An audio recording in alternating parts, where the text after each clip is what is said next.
And as the beast hunched over me, maw as wide as the world itself, I caught a glimpse of its appearance. The head and pelt of a grand wolf over the body of a man, blood running down its angered face. Strange, as its form was that of a stag not moments earlier.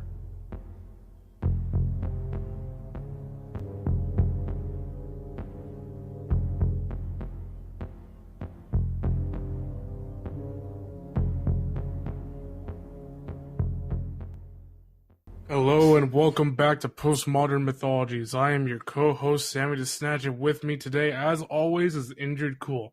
How are you doing today, Indrid? Pretty good, all things considered, and I'm pretty excited for today's topic. It's a shame I don't give a shit. Goodbye, everybody. I'm just kidding. Today, as Indrid said earlier, we have a very special topic for you today. Today, we are going to be talking about the famous, especially in recent years, mythical beast known as the Skinwalker.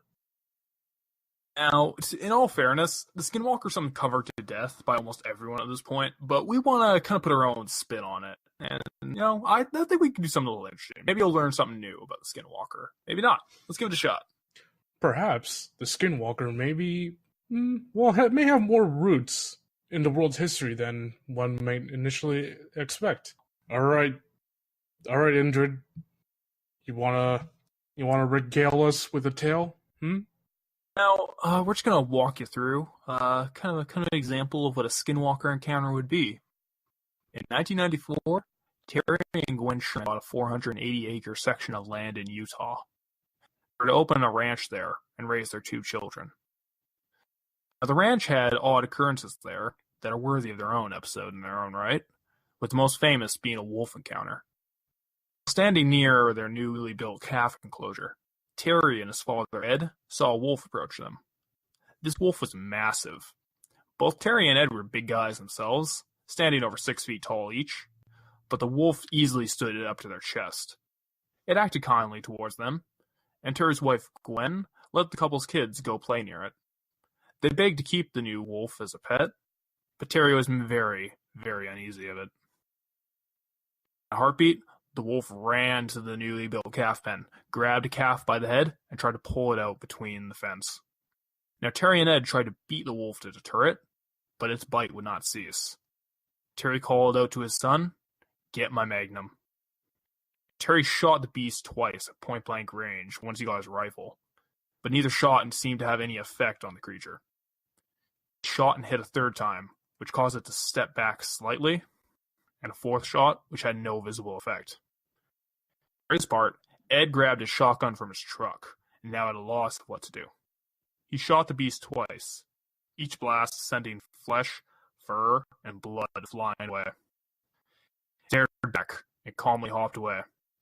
After pursuing, Terry and Ed find no trace of the creature, which is alleged to have been a skinwalker.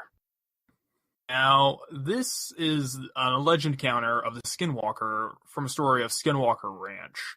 Skinwalker Ranch, as I did mention earlier, that's a whole can of worms for its own episode, but the point I really want to get across and just kind of highlight, this is kind of an encounter with a Skinwalker. This is the weird stuff people have dealt with, and you can go online and read countless stories about people who've allegedly met these beasts, and they have quite a lengthy history with Native American cultures behind them.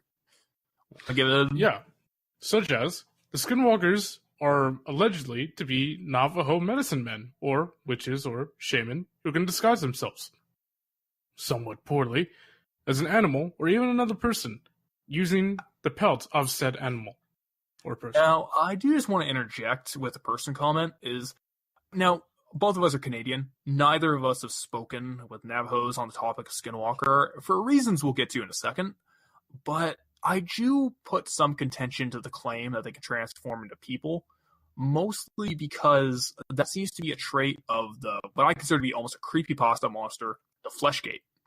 Now, the differences between Skinwalkers and Fleshgates, we won't really get into them because we're going to talk about Skinwalker in a second, and Fleshgates, I don't put too much stock into them. They're interesting ideas for fiction, but I don't think they're all too real. Perhaps not, but perhaps the Fleshgate was based off the Skinwalker. That's probably the case, because for the longest time, Skinwalkers were just called Fleshgates. They're kind of interchangeably linked, until someone finally started saying, hey, idiots, here's the difference. Call them something else. In preparation for this episode, we did our research on Skinwalkers. We found it pretty difficult as, Navajo don't like discussing it very often with outsiders. Online, either. Yeah, not even online. No, that seems reasonable to me. It's like, why would you want to release all this information from your tribe, all the stuff that you put such faith into, and just put it on like fucking 4chan or whatever? Like, why would you do that? Well, public safety comes to my mind. Well, as you'll tell us in a second, telling people the Skinwalker might be more dangerous. Allegedly, Skinwalkers could be anyone walking down the street. And simply talking about a Skinwalker could lead you into a world of trouble. Now, because apparently they could hear when they're being spoken of. This is actually very similar to a lot of Western demonology, the concept of names giving the demon strength. For instance, if you say the name of a demon, not only is it aware of it, but because of your mentioning of it, you're giving it some sort of power over general conversation, kind of giving belief into it. Now, Skinwalkers, it could be the same thing, where by mentioning it, you are giving them strength by belief. Now, it could be total bullshit, but it's a very interesting link between the two. I've always kind of been interested by that. This concept of saying the name of a demon or apparition to give it power was made popular by the movie Beetlejuice back in the 80s. Shut the fuck up. Don't say this. Out here, Tim Burton. Don't shill me. Don't shill your stuff here. Tim Burton's a good man, did nothing wrong. Okay, no. You cannot make that fucking Alice in Wonderland remake. Not even remake, that sequel. You can't make that and then tell me you did nothing wrong. Fuck Tim Burton. I'm sorry, Tim Burton. I take that back. That was mean. I like a lot of Tim Burton's work. He's a very creative man. Some of his movies I don't like. Okay. Sure thing, Indrid. Sure thing. Sorry, Tim Burton. Back on topic. Now, one thing about the Skinwalkers is that they're often compared to the Wendigo, but they're not entirely the same. The Wendigo, for example, is simply an animal. Feral, amoral, just a creature trying to survive. A Skinwalker, on the other hand, is a person, like we said before, a Navajo medicine man, who uses their mystic powers for malevolent purposes. Basically, the difference I could say is that something like the Skinwalker is more like Michael Myers, and something like the Wendigo would be closer to like Leatherface. Like Leatherface doesn't really have much of a personality or ego in the first place. He just kind of is. Well, Michael Myers, on the other hand, Michael Myers is genuine evil. Everything he does is slow, deliberate, and malevolent. Now, I'm sure something few of you are wondering is, okay, if the Skinwalker is a person, how could they become one in the first place? In order to become a Skinwalker, the medicine man or witch in question allegedly must commit a truly evil act of killing a family member in cold blood. We say allegedly. We do say allegedly. Allegedly. This is just from the research we've gotten. The very little research we've gotten on Skinwalkers themselves. Yeah, so this could be bullshit. So this is actually something I want to say right now. If what we're saying is complete bullshit, if we at any point make any mistake, please correct us in the comments. We really want to be completely honest about this, to where we're not professionals. Yeah, and if you, we're just a couple. We are just a couple of guys on the internet with a podcast. So if you have anything to actually correct us when we make any mistakes, please do it. It'll help the quality of the show improve. Absolutely. Skinwalkers are people, so they could be you or me. Makes them not so different from you or I. They can go wherever someone else can. They could go to the mall, go to the grocery store, theater. Hell, they could live in your house. The only thing that makes them different is that they can shapeshift. And they can do this by wearing the pelts of animals. Now, in Navajo culture, the pelts are usually not worn by most people, as it's considered taboo. And the only time when they are worn is during ceremonies. This is something we should probably establish about Navajo magic culture, just quickly. Obviously, us not being members of the Navajo community. Apparently, healers learn both good and bad magic during their practice. they're expected to be responsible enough to know, don't fuck with the evil. Don't fuck with it. You're given this responsibility. But the thing is, what happens with Skinwalker is that they take that power and responsibility and they just go to off the deep end with it. And that's why they're so taboo, is that they're taking some of the most practiced and cherished traditions of the Navajo culture and just disrespecting it. They're one of the ultimate mockeries of it. Now, here's the thing. Skinwalkers are fucking terrible. They're awful. I hate them. They're shit. I want to kill them. How would I do that? Alright, well, there are quite a few ways to kill a Skinwalker. One thing, tried and true, just say the man's name. Saying the name will cause it to slowly rot over a few days. You can shoot it with bullets dipped in white ash. Now, when you say the name of the man, you mean like say the actual human give birth name of the practitioner who became a Skinwalker. Yes. For instance, if I was a Skinwalker and you knew I was a Skinwalker, the only thing you would have to do is call out Sammy, and over a few days I would slowly rot and die. Yeah.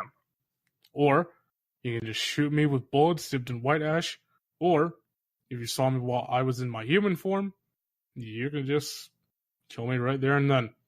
Now, that's pretty hard to explain to the cops, but apparently, even when a Skinwalker would be in animal form, you can kill it with silver. Now, this is a big apparently, and we'll touch on the silver thing later because it's an interesting connection. Because we're going to get into a little more of the possible roots of the Skinwalker. Now that we've just gone over the basic how-to guide of how to kill it, what it is, etc. Mm-hmm.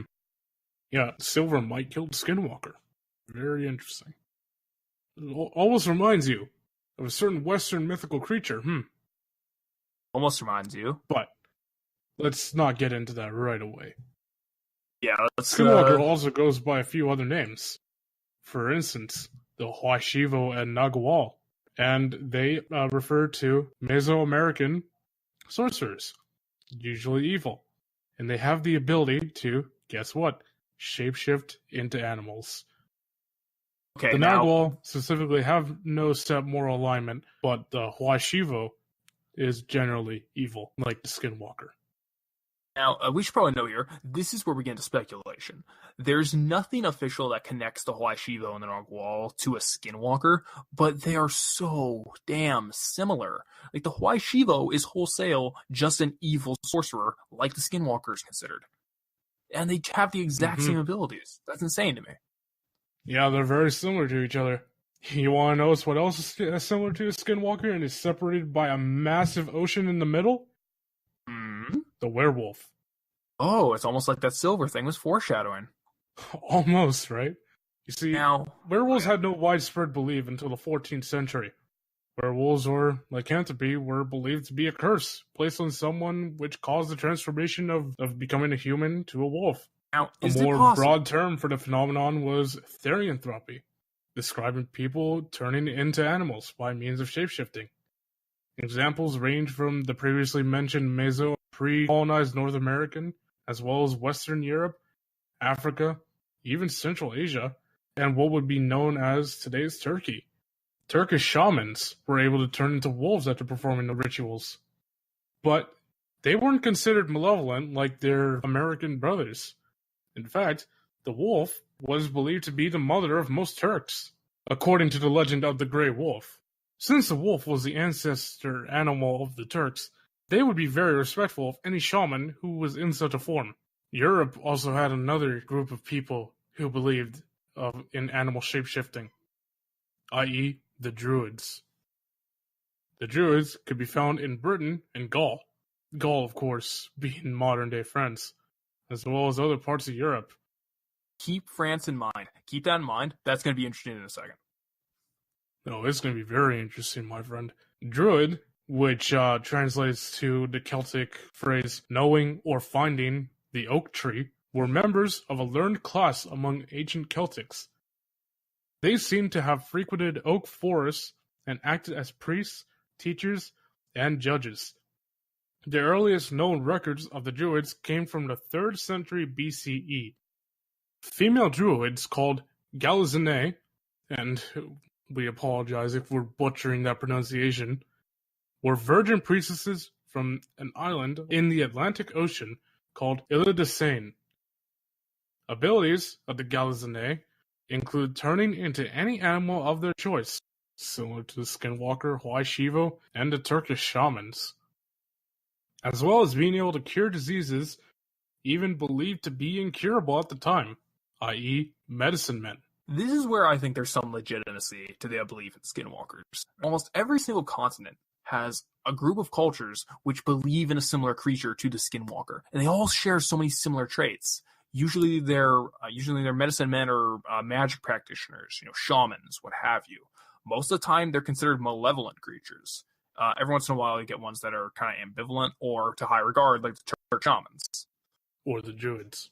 Or the druids, where they're considered high priestesses, for instance. So no matter what, though, it's those similar traits of, okay, they were people that had some ties to medicine practitioning through magic.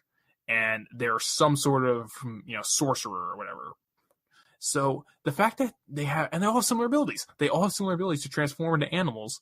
Most notably, dogs or wolves. Dogs or wolves are almost always consistent amongst these cultures that couldn't have possibly met and could not possibly cross-pollinated for the time that the mythology came about. I don't know. The only exception there being the werewolf myth, which appeared much later. The werewolf myth, and here's the thing, the werewolf myth was apparently in the 14th century. That is so long after a lot of these appeared, especially one that appeared in France, which we'll do in a second. Yeah, it's actually very interesting that you mentioned France, because within the cave of Trois Frères, there's a painting called The Sorcerer, and it depicts a person becoming an animal. Now, Indrid, when does this picture date back? 10,000 BC, allegedly. Wow, that's a long time ago, isn't it? Again, so we're just going to go full-on speculation at this point, because fuck it. This is basically all the details that we had to Skinwalker, kind of sharing our ideas. Why the fuck are these things so consistent across so many cultures worldwide over such a long time period? Well, relatively consistent. Consistent in the points that are important, anyway. Why? Do you have any ideas about that? Well, my skeptically minded self would say it's just a coincidence, but given all that we've done our research on, it's kind of hard to stay on that position. Yeah, and obviously, me being who I am, these are real. Skinwalkers have to be fucking real. In some way, shape, or form, the Skinwalker has to be real. And I know there's no hard evidence for that. I don't care. I'm still believing that because there's no way in hell that they could all come to such similar conclusions without having something to base it on. And if you do go online, the people who do claim to encounter skinwalkers, most of them are probably just LARPers making creepypasta, but there's got to be at least a handful who are telling genuine encounters or things they can't explain. And I don't know. I think there is some legitimacy to the idea, and because they're becoming more popular, there's two ways to look at that. Either because skinwalkers are more popular, you're hearing more of the stories, or two, they're becoming more popular because people are getting more aware of what they actually dealt with. Is that it was always widespread. It was always common to have people just go in the backwoods and every once in a while see one of these things. And common being used in a very loose sense of the word. But now that it's very widely known to what the traits of a skinwalker are, people are just starting to realize this is what I saw. And they're just coming forward and talking about it. Do you have anything else to say on skinwalkers, Sam? No, I've got nothing else. But yeah, it's definitely a very interesting phenomenon that I encourage our viewers to go out and do a little research themselves. They might have found something that we missed. Because skinwalkers, honestly, I do think these things are legit. I'm not going to change my position on them because, okay, I'm a paranoid man, but for some reason, I've always found myself more inclined to believe, Native American and for Canadian First Nation mythology. I've always found myself more inclined to buy what they have to say. I don't know why. It's a weird thing about me. But personally, I find most of their mysticism to be hoo-ha, but some of it's not without its credences. Yeah, man. And there's a lot more native mythology where that comes from, too. And we can try and cover one today, if you want. Yeah, there is another one that we can cover today. What is it, Indrid? me tell you a story. This one's set in the home of postmodern mythology, Canada, actually. In 1879 Saskatchewan, the threat of starvation became a reality when bison disappeared from it and the surrounding regions. Cree and other Aboriginal bands faced starvation. Many left, though those that stayed faced a harsh famine. Now later on, in Fort Saskatchewan, central Alberta, same year, one such Cree named Swift Runner fell to the madness during the famine. In one fell swoop, Swift Runner killed his wife and 5 children, afterward cooking and eating their corpses. Not long afterwards, when he returned to the city, or town, he was arrested and executed shortly thereafter on May 27th, 1879. Swift Runner was allegedly possessed by an old Aboriginal-linked psychosis state, where someone receives a fervorous craving for human flesh. This psychosis is named after a terrifying creature from Algonquian-speaking First Nation mythology. That creature is the Wendigo. I think Wendigos are fucking cool. I don't have much to say beyond that. They're super cool monsters. I think they're radical. Well, I have to admit that was a cool story, but I do have one question. Yeah. How do we know that this guy just wasn't a quack? Wasn't just a little loony in the head? He probably was super nuts. Because here's the thing about Swift Runner is that this is during the winter this happened. That he went away from this town, kind of civilized area, to live with his wife and kids. Fucker probably just went super stir crazy. You ever seen The Shining? No, no one's seen that movie. No one's seen The Shining, but in The Shining, for those who haven't seen it, it's basically just Jack Torrance. He just Jack Torrance the shit out of his family, but he won. He didn't get killed. So yeah, granted, Wendigo psychosis is a strange topic altogether, but it's nothing to do, well, only tangentially linked, really, to the Wendigo, the creature, which is cool. Which is fucking cool. Now, the Wendigo has many names. Wendigo, Weedigo, etc. But generally the translation is the evil spirit who feasts on men, which is fucking metal. I wish my name translated to evil spirit who feasts on man. That'd be fucking cool. I want to be named Wendigo. You could probably legally rename yourself Wendigo. Probably get some weird looks, but that'd be cool. Wendigo are beings who have their legends proliferated by Ojibwe and Cree First Nation, among others, of course. We're just trying to generalize here. And they're described as wow, you left out all of those other little First Nations people? We're going fast. How racist are you? Okay, I actually do want to stop the show here, just for a quick second. I am very sorry if I do brush over First Nation bands. The reason we're doing this is because we are interested in the culture, and we really do have a respect for the First Nation bands throughout Canada. Because, it was our home. We got to respect that. But we are just trying to go fast for sake of brevity. So if you are offended by that, I really genuinely am sorry. But we got to go fast, man. Now, Wendigos are described as cannibalistic spirits that possess a host, and that host now has to consume human flesh. Physically, the Wendigo hosts are tall, emaciated, and humanoid creatures whose bones protrude against their gray skin, have sunken black eyes. Some bands say that the Wendigo grows larger with every person it eats, its bones growing longer, it's pressing against its skin harder, and becoming more monstrous in its appearance. And what this means that because it's growing each time it eats, it will never be satisfied with a meal. It's always going to seek more. Wendigos reek like rotting corpses, reflecting this appearance. Now, sizes of Wendigo vary, although some claim that they can grow up to 15 feet tall. Well, that's all well and good, but what are the Wendigo behavior patterns?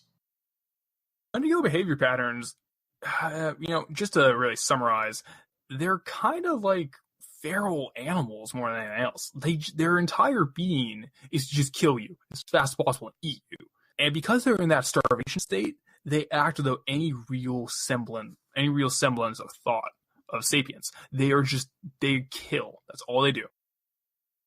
A Wendigo can hear you from absurd distances away because its hearing is apparently insanely solid. Whenever they see you, they will get you. They're going to get you. They want to go right for the prey. So, if they're going to get you, No matter what, how can you protect yourself against them? Can you kill them? Okay. Now, how do you kill a Wendigo? That's the $1,000,000 question. What you're supposed to do is you are supposed to wound its body. Now, how you would wound it, usually you want silver of some sort. You want silver bullets or a silver blade, something to just sort of take it out of commission for a while. Now, afterwards, once you've wounded its body, you want to take its heart, cut the heart or smash it, its icy cold heart, into as many small pieces as you can. Now, place all these small pieces into a silver box.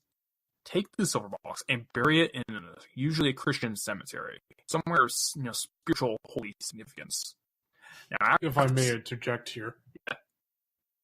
Now, why do you think a Native American mythological creature would need to have its heart buried in a Christian area? Maybe it's more due to the belief, like the collective belief that it's something sacred. So maybe you could do it on different sort of ceremonial land, something, like maybe a mosque, maybe, I don't know, a monastery, something like that. I don't know. And I don't really know the specifics. This could all be bullshit for all I know. This could be, misinformation, trying to get people killed by Wendigo. Wow. How much of a bad person you are right now. Spreading false information like that. Our poor 3 viewers will die because of you. Okay. Here's the first fucking thing. I got this online. If I'm spreading misinformation, I'm a victim of this misinformation too, because I will hunt and kill a Wendigo. Mark my fucking words. I'm going to find one. I'm going to kill it. Is that your dream? This is my dream. This is my life ambition, is to hunt and kill a Wendigo. I'm going to do it. Well, best of luck to you, my friend. I'm going to do it, and you're gonna laugh. I will laugh. Say, "Oh, I didn't believe you, but now I do." You are so cool. You're so cool, Indrid. That's what I'm going to say? That's exactly what you're going to say. After you've shattered its heart and buried it on holy land of some sort, you need to deal with the rest. Remember the body, and now both salt and burn it to ashes, and scatter these ashes into the wind. And just a little side note here, Wendigo hunting is fucking expensive. Do you guys know how much silver actually costs? I imagine it costs a pretty penny. Shit's insane. Like, I'm going to have to put some actual financial investment into hunting this fucking Wendigo, which I'm going to do. I'm going to do it. I will hunt and I will kill a Wendigo. I mean, to be fair, if it is your life goal to hunt and kill a Wendigo, I mean, there is no such thing as great expenses. Exactly. Now, anything else you got to say on the Wendigo? A little more simple than the Skinwalker, but, Yeah. At what point do you think that Wendigos have become stupid? I was just shocked because Wendigos are fucking radical. Wendigos are cool, man. Thank you for tuning in to Postmodern Mythologies. We'll see you next time.